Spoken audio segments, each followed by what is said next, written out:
was the manner in which Kemet was able to bring forth the men and women from all walks of life who were responsible for its superlative civilization, unparalleled to this day.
Well, good morning, everyone. Welcome to this morning's edition of Science of Mind. That is the successful science of mind. That is, we want to learn how to use the power of our mind in a successful way. I'm glad that you have decided to join us this morning.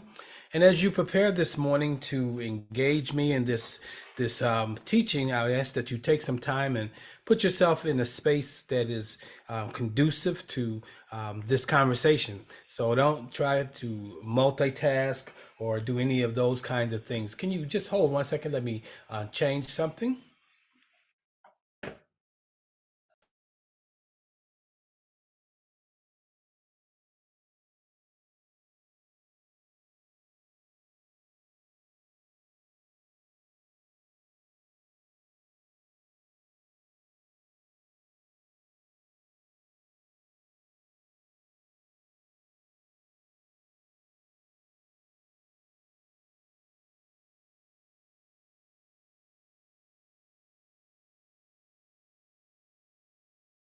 Okay, good morning. Let me start over so I don't have to re-edit and do a big edit. So I want to welcome all of you this morning to this morning's edition of Science Successful Living.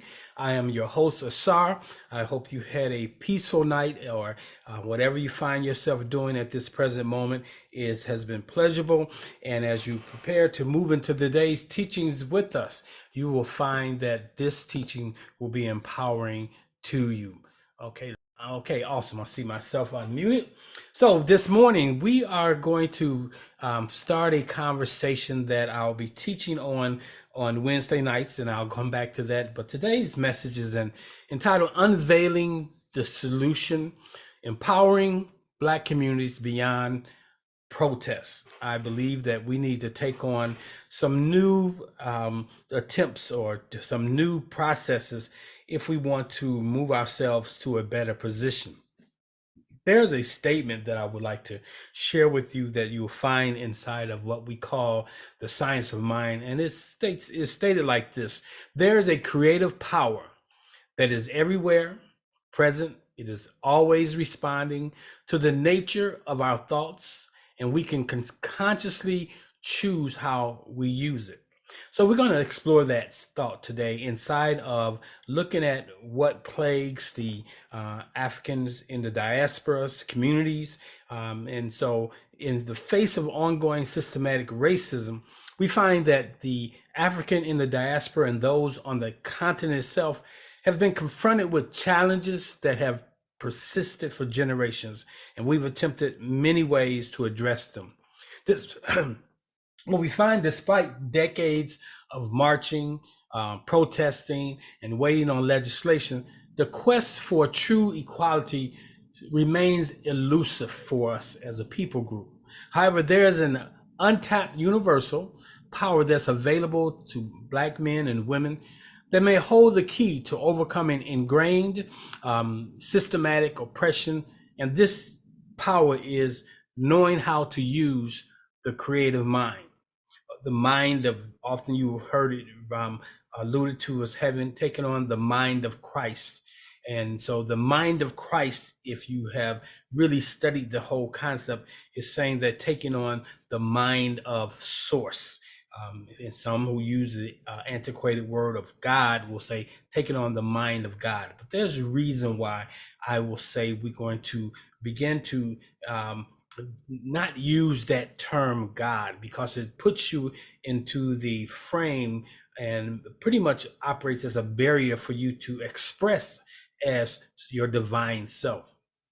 So in this morning's Science of Successful Living, I want to introduce you to a solution. I want to introduce you to the concept that aims to empower you and those who are in our community. So let's begin to explore how harnessing the creative mind can be a transformative force in the fight against systematic racism. Now, some of you may be in this conversation and you may not be aware of the systematic racism that you have to confront every day, particularly when you have those in our community who have acculturated. They have taken on those behaviors that for many of them they think will ultimately lead them into the liberation that they're looking for. But anytime you are acculturating, you are in some way compromising your authenticity and who you are. So we want to look at the power of creativity and how it can be used as a tool to overcome many of the challenges that we face, not just social challenges, but our personal challenges. Creativity is a fundamental aspect of the human experience, and it knows no boundaries. That is, we have unlimited ability to create beyond boundaries that we give it, create within the boundaries. It is the ability to think beyond conventional limits, to innovate, to find solutions where others only see obstacles. And you can listen to people and you can find that many people are living their lives around a conversation of obstacles versus just identifying the obstacle and moving the obstacle. They begin to be fixated on the obstacle, and the thing we fixate on is the very thing that grows, and we need to move beyond that. So the creative mind is not limited to societal norms, and it can be a powerful tool for envisioning a more equitable future. That is, if you understand that you have the essence of the creative mind in you. So it starts with being able to think beyond the box and operate outside of the box. One of the challenges in the fight against systematic racism is that it often operates within a deeply ingrained structure that resists change. And anytime you go into a conversation of liberation that pulls in words like struggle, then what you're doing is pretty much projecting into your future more of the thing that you are desiring to overcome. So we have to learn to shift from the thing that is observable to the thing we want to observe. Protests and legislation efforts are essential components of what most label as the struggle. It should come afterwards, but the protest should not lead to liberation, but the protest should be part of the liberation. Well, they in and of themselves, which we have come to find, are not sufficient. How long have we been marching? I'm 63 years old. I can remember observing all the marches from the 60s. I was a child and wasn't old enough to participate, but my world was framed around observing all of these things. And as I look back over the 60 years, I can see that much of what we were doing has not gotten us anywhere. Although early on in the 70s, we began to see the fruit of the labor of the 50s and the 60s, but that was short-lived. And it wasn't so much short-lived, I believe, because someone came in and took back what we had, the ground we had made, as much as we gave up the ground. And a lot of times the ground was given up because of we were not cultivating the right mental attitude, and we were holding on to ideas and situations that had transpired, but yet were still very present because we had not let them go. So we have to learn to release things. To truly affect change, it's crucial to think beyond the thing that is observable, which we will call the box, and envision new possibilities. So you can desire change, but do you have a picture of what you would like that change to look like, or you just want the relief? This is where the creative mind that comes into play. And we're going to really spend some time teaching individuals, teaching those who follow us on Wednesday nights, how to effect change by using the mind first, and everything else will be secondary. Don't, we have these exercises that we go through in futility, and but they don't get us the outcomes we desire. So let's look at a couple truths this morning. As we go deeper into this conversation, I want to say good morning to those of you who are on the YouTube channel, and all those of you who are in the Zoom room. I see you there. It's good to see such a nice size or a large audience of people joining this morning. So let's take a look at some of the truths as it relates to the divine mind, using the divine mind. So first we have to start with what I like to call cosmological approach. Now that is the stories that we have that tell us about the beginning. Many of us are familiar with the Bible as a book, and Genesis talks about the cosmological story. Source from a creative idea initiated the creative thought process that brought forth creative beings that are individual expressions of it. Now, let me say that again in a way that you understand what I'm saying. When we look in Genesis, we see that it is a story that talks about creation. And it gives us an example of how a divine idea, which was taken to the process. The creative mind, which source is all about creating. It decided to create a being that represented itself, that it could be in this world in which we live and act as it was a divine being. But we haven't really expressed in that way. Many of us are expressing, the vast majority of us express as mere human beings. And we take on practices hoping that those practices will give us the outcomes. But until we fully actualize, or firstly accept the idea that we are divine spiritual beings, that we have been created in the image and after the likeness of source itself, and we have been given the propensity to show up as an expression of source, until we can embrace that and fully step inside of it, we'll never have the expression of life that we truly desire. We have found that religion hasn't done it for us. We have found that just going to school and getting degrees hasn't done it for us for the most part. But there is a more perfect way, and that more perfect way is to first identify as a divine spiritual being, not simply as a human being. We have to also realize that each of one of us represent a different expression of source. And even though we are different, we are all made up of the same source. We are all, by nature, we are all divine spiritual beings.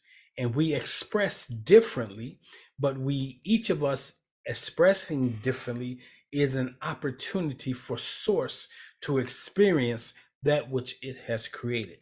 And so as we express, we have to always remember that we are not expressing as mere human beings, but we are expressing as divine spiritual beings. We have to understand that we have been empowered to create the lives we desire. We have not been taught that. We have been told that we have to pray, we have to find out God's will, and all of those things that elongate the process that we're in. And many times people will go their entire lives and never get to express in the way that they have the capacity to express.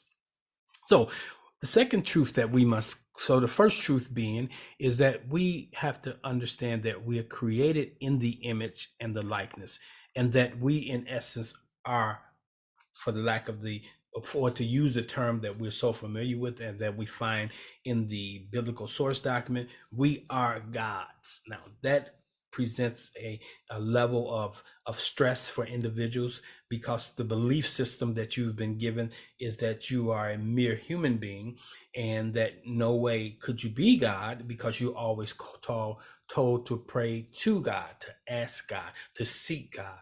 But you are the God. You are the divine representation of Source. And you have to show up knowing that you're not separate from Source, but you are a divine spark of Source.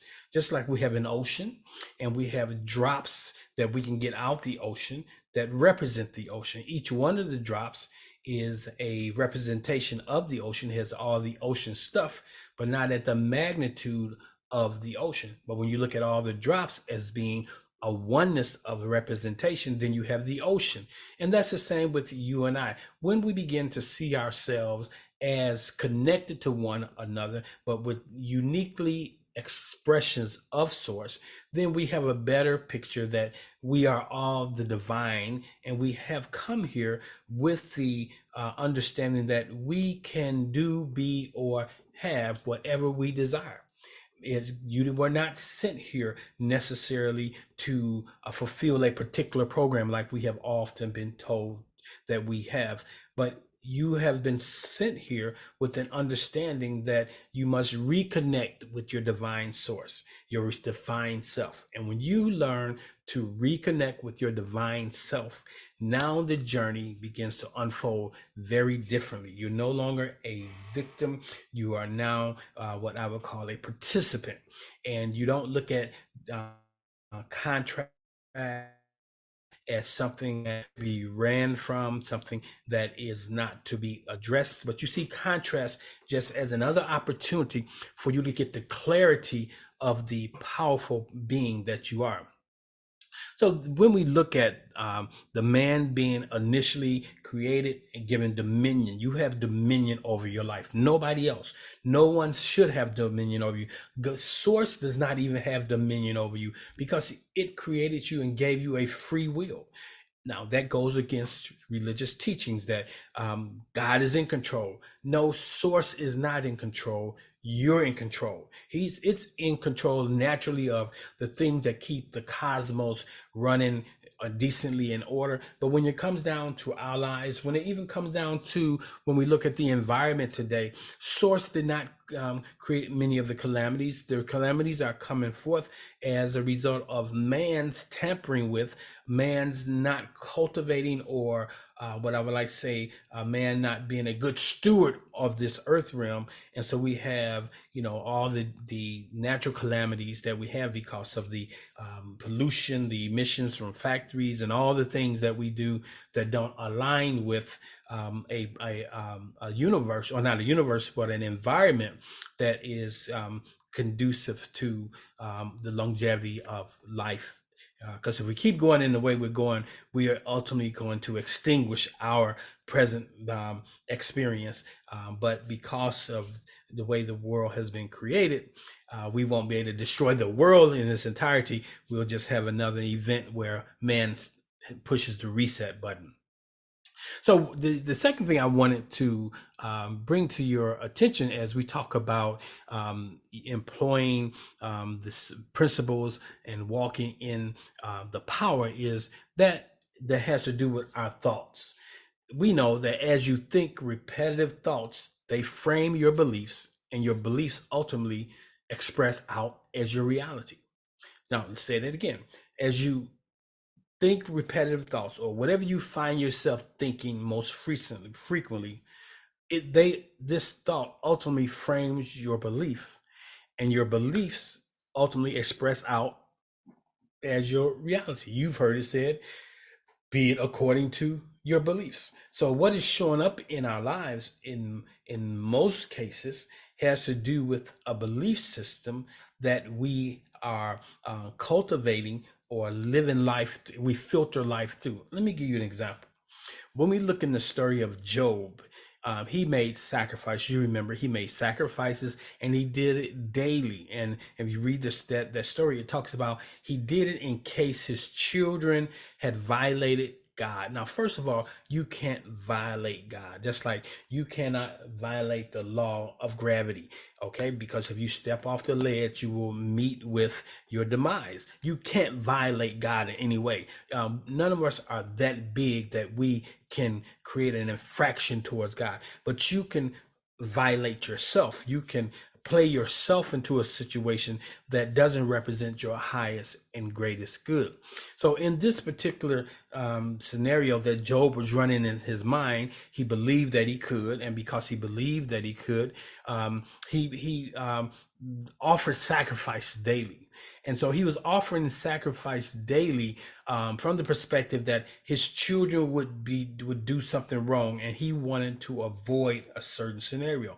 But the very scenario that he wanted to avoid, he brought into existence, and it wasn't necessarily because his children did anything wrong, but it's his level of like expectancy. So we have to really watch what we do based on the thoughts that lead us to doing it. Many times we do things thinking that it will, in essence, give us a different outcome, but it's the thought behind the thing we do that really comes forth. And the thought of the calamity ultimately came, and that is he lost wife, cattle, and children, and everything he had was gone. Now, this is a story about Job. It's a story about how his thought process, and life is about you. It's about your thought processes. When we look at this, we see the principle of oneness of being. That is, he's one with his, we are all one. Just as well as we are one with source, we are all one with one another because we are all made from that invisible source. Okay, so this allowed him to intercede. And we use this type of prayer when we are praying for, when we're interceding on the behalf of someone else. We become one with that person. So if I'm praying for you, I don't stand over here and pray about you over there, but I really identify with the oneness of being, and I pray from my perspective, or I treat from my perspective. And we're going to learn a little bit more about that as we move through the Wednesday teachings. There's a problem though. The problem is he was operating from a negative, undesired state. He was focusing on what he didn't want, desired to experience, although he was doing something that he felt would keep that from happening. The guiding thought behind it was the potential of the thing undesired. Ultimately, we find that the calamity he was treating for expressed in his life. So as Africans in America and in diaspora, we have to ask, what are we unconsciously treating or creating in our lives? We are cultivating continued oppressive and racist acts in our world when we solely reflect on our past experience and hold the past to be the truth of our present. Now, let me say this. I'm part of that conscious community, and many times I see people, their dialogue is about what has happened. Their dialogue is about preventing something from happening. But to prevent something from happening, that tells me that you are concentrating on what has happened. Am I saying that we need to act as though it never happened? No, but I'm saying there comes a place where we need to be able to move away from it. And when we do revisit it, that we are not emotionally attached to it, but we have unfinished business. And so you can remove the psychological, remove the change oppression from an individual. But if there's still the psychological change, that is what's holding people. And what I believe that for the most part, the Africans in the diaspora and those on the continent too, for the most part, are still very much impacted by the psychological effects of the enslavement period. We have yet to really fully release ourselves from it, but we can do that. So we must learn how to do a couple things if we really want to move beyond being enslaved to our past. That's important. So we got to look at what's behind what we're thinking, and then we must begin to address that. We must learn how to work with the divine power that is available to all of us, every one of us, not just us as a racial group, but to all individuals on the face of the earth. We have this ability, we have access to a divine power. The creative mind is mechanical and mathematical according to our thinking. This is the divine power that we have access to, that we have yet to tap into and begin to use. But over the next few weeks, we want to look at that. We're going to look at that.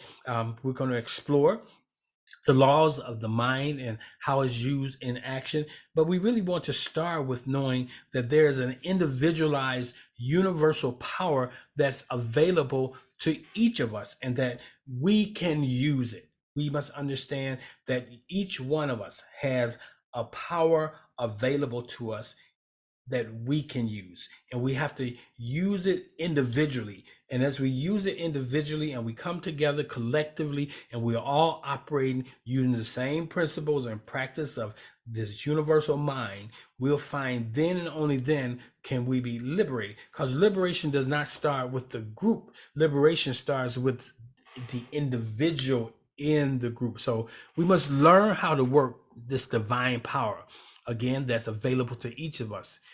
The second part of that is the clarity of thought is essential to produce the desired outcome. So we must be clear on what is it that we're seeking to experience.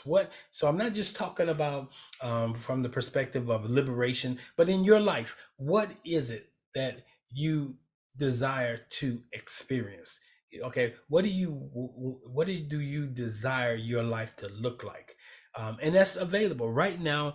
The life you are living is one of the possibilities, and there's other possibilities, but it all comes down to the choices you make.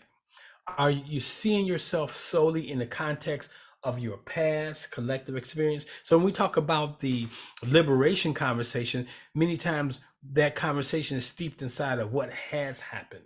And even outside of the liberation conversation, when you're talking about healing, when you're talking about wholeness, when you're talking about wealth, are you seeing yourself in the context of what you've experienced in the past? So our image is what we are imaging. Our image is what we're imaging, and it determines what shows up. That's why it says we were created in the image after the likeness. So we have the propensity to show up as source, and we have the ability to operate as source or like source. And this is a concept that we must really begin to embrace, that we are made of God's stuff, or the source, the stuff of the universe, and that this the very same thing that created this universe is the very same thing that created us, and that it created us in its image after its likeness. We're almost like a carbon copy. So we have to learn that our image is what we're imaging.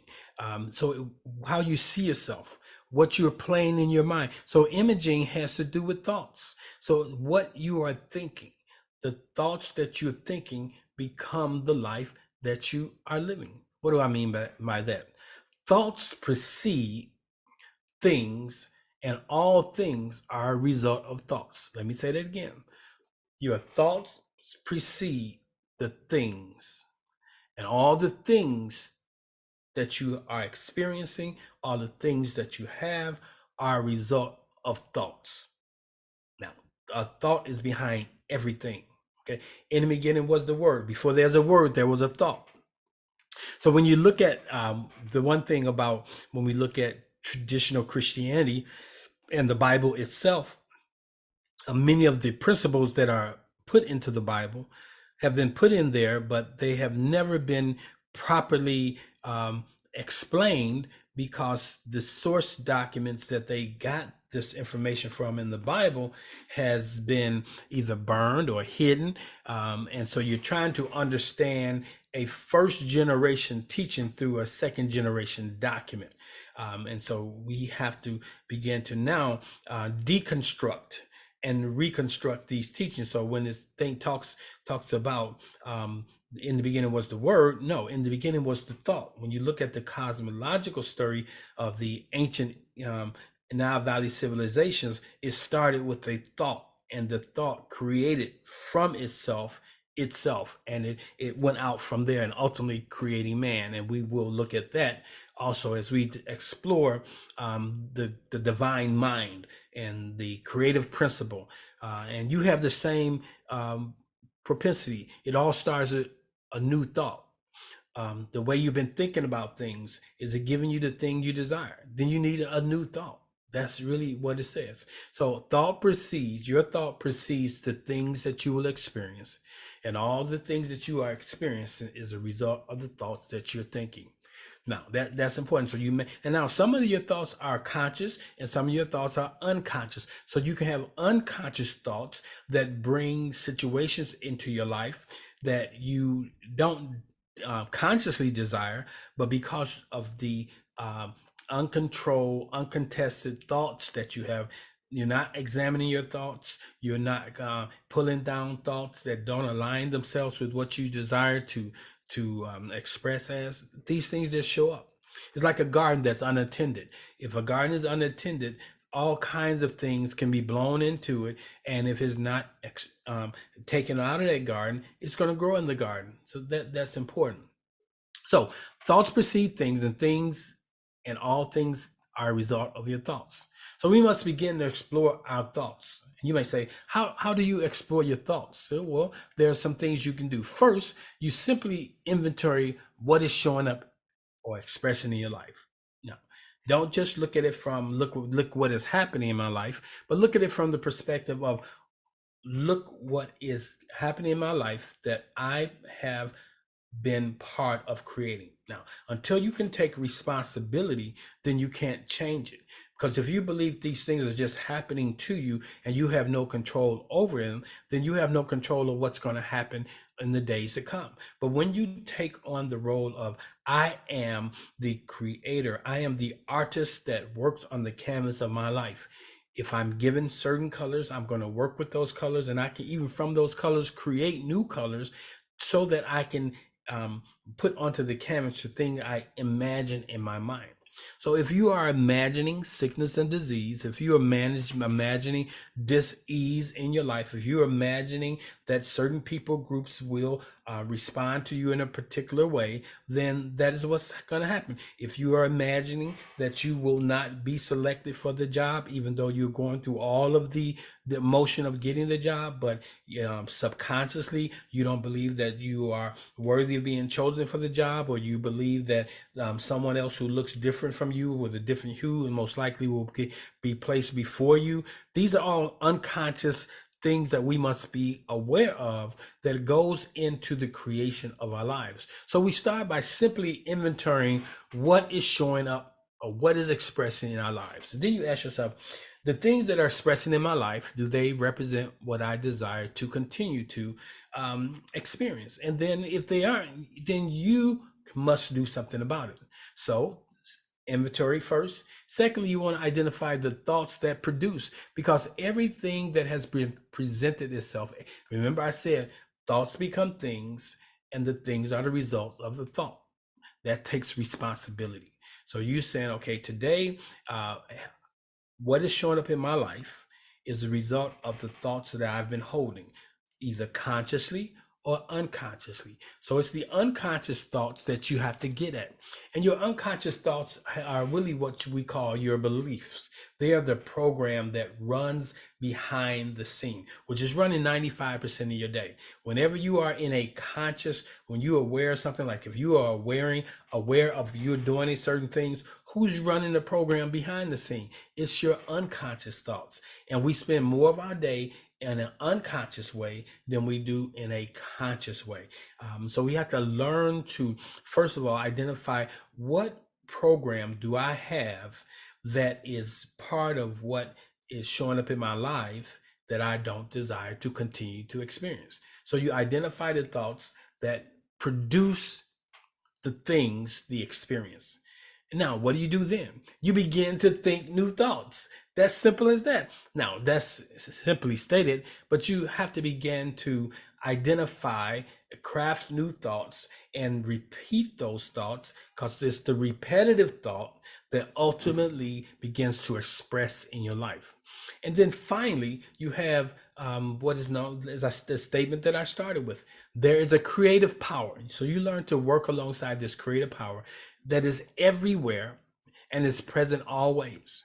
And we have to learn that it responds to the nature of our thoughts. So this creative power that is available to all of us only produces in our lives the order that we place on it. Remember, I talked about in days gone by that the supply doesn't come until the demand is put on it.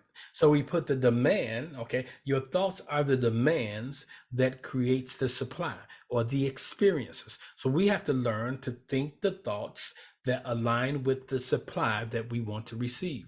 We have to consciously choose to create the lives we desire. Now, it sounds simple, but it's not simple, because we've been programmed. We've been programmed to believe that there's a God out there somewhere that's going to do for each of us what we desire to do. But the first thing we have to do is understand that Source gave you dominion over your life, and that your will is its will. The universe will do whatever you will for it to do.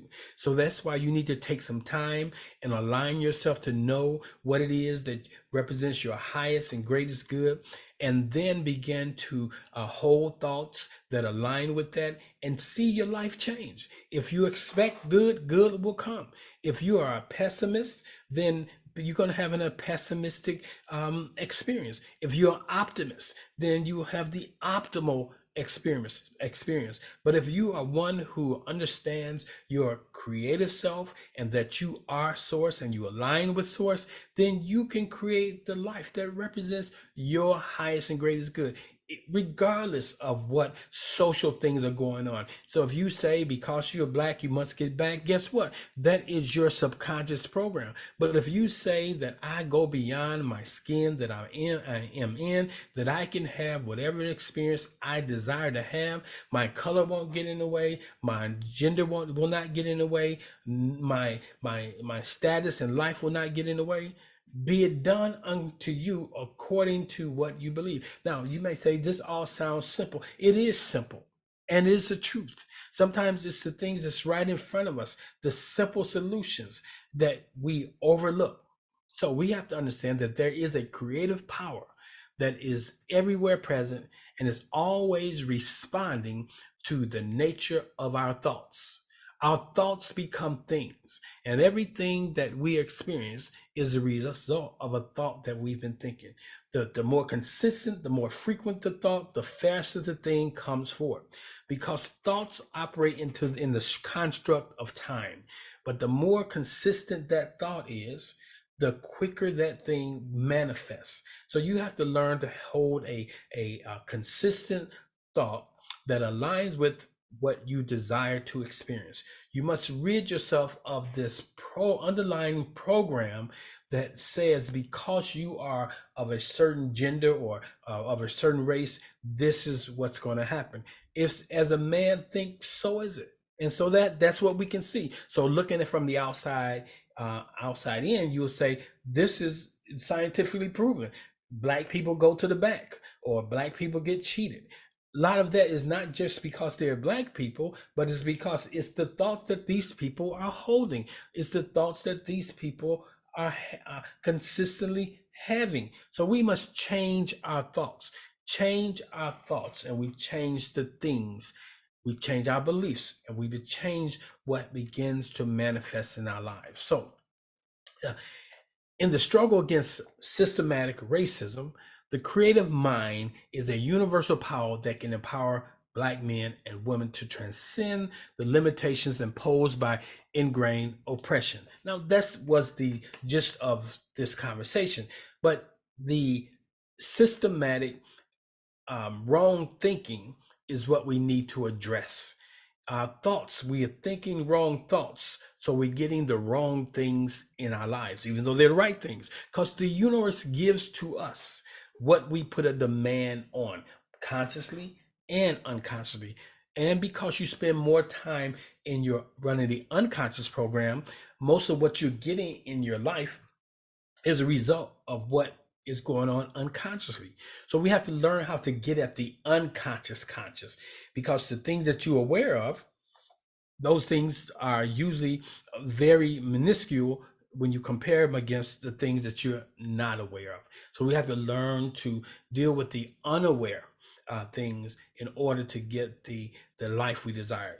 Because if you're looking at, you may be saying, well, I'm doing affirmations, I'm doing this, I'm aware that I do these things, but they are outnumbered by the unconscious things you do. And it's the unconscious program that needs to change, because it's that subconscious automatic program that we must begin to address. So it's time for us to shift our perspective and recognize the immense potential that's within ourselves and our communities, that we may overcome the challenges and systematic racism that is often manifesting in our communities.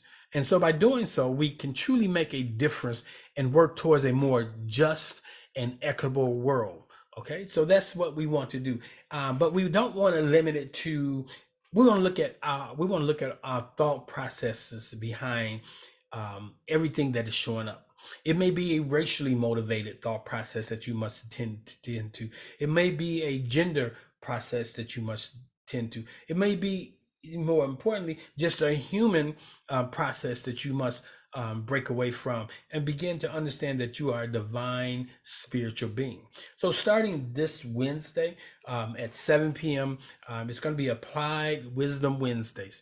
We'll begin to explore how to align and use the principles of this universal power, this the divine mind. So we're going to drill down in it. Now, in order to be part of this, you will have to register in order to get the link to come to your mobile device or your computer. So you must look for the links that will be sent out. When I edit this presentation, I will put the link in there when I send it out later on today. So again, you can look all you want. If you never register for the course, and this doesn't cost anything, it's just a matter of signing up, so that way I can make sure you get the information that will support whatever teaching is going to take place on that night. So again, to wrap this up, I want to remind you that you are more powerful than you have been led to believe.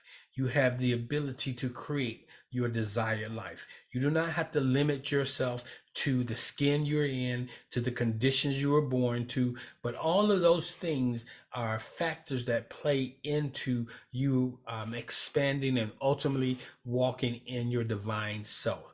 And you chose to come here as a Black man or a Black woman or whatever you here as. You chose that. Okay, you chose your parents, but at the same time, what comes with the choosing of those, there's a unique experience that comes with that for you to use the divine power to overcome those unique challenges that face being born to your family of origin or to the group that you're born into.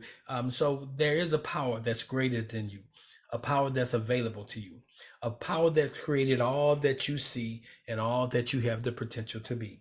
So you have to use it. You have to align with it. And I encourage you.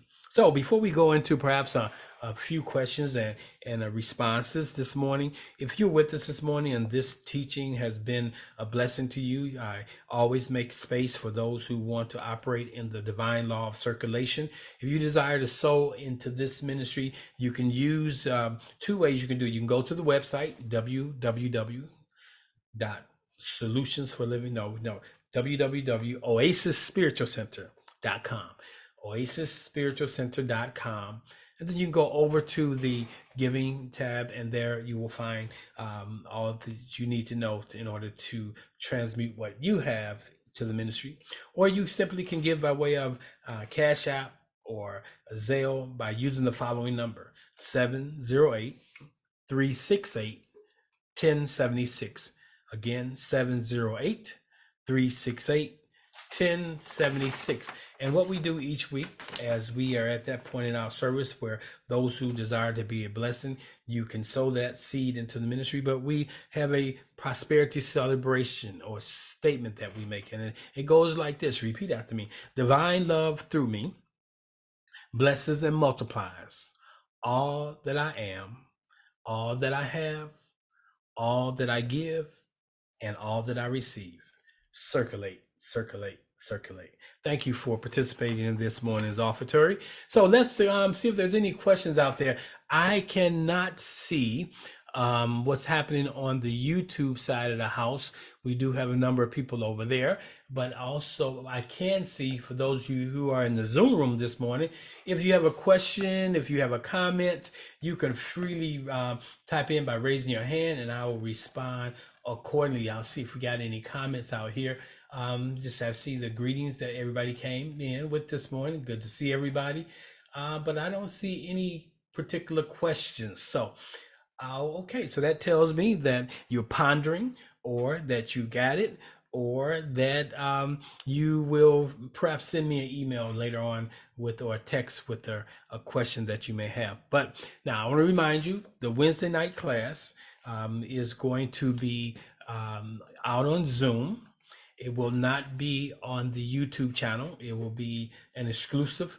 To get into the class, all you need to do is register and you will get the actual links every week and the assignments or any supportive documents or supplementary material that I provide for the class that we're going to be into for the next few weeks on how to really use this power that's available to you. Awesome.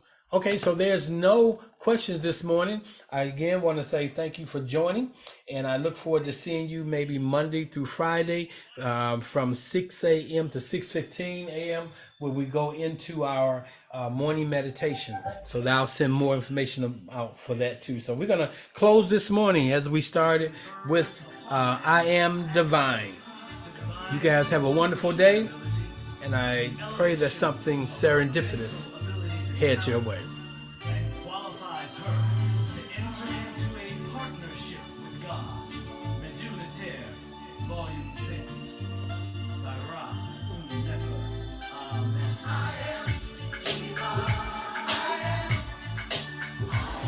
Until you realize this, you cannot actualize this.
responsible for its superlative civilization, divine, unparalleled to this day.